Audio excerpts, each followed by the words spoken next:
Merhaba arkadaşlar, bir tane akım varmış. Ben bunu video çekmeden önce bir denedim.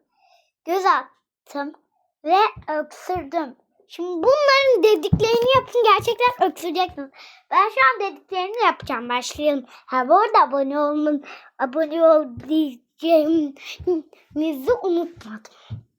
Abone olmayı, takipte bulunun. Hadi başlayalım. Şimdi seni çok kötü öksürteceğim var ya, boğazın böyle düğümlenecek. Nefesini iyice tut. Nefesin tutulu bir şekilde abone ol, like at, yoruma ismini yaz. Şimdi seni çok kötü öksürteceğim var ya, boğazın böyle düğümlenecek. Nefesini iyice tut. Nefesin tutulu bir şekilde abone ol, like at, yoruma ismini yaz. Şimdi seni çok kötü öksürteceğim var ya, boğazın böyle düğümlenecek. Nefesini iyice tut. Nefesin tutulu bir şekilde abone ol, like at, yoruma ismini yaz. Küçükken yaptığımız şeyler 5. Arkadaşlar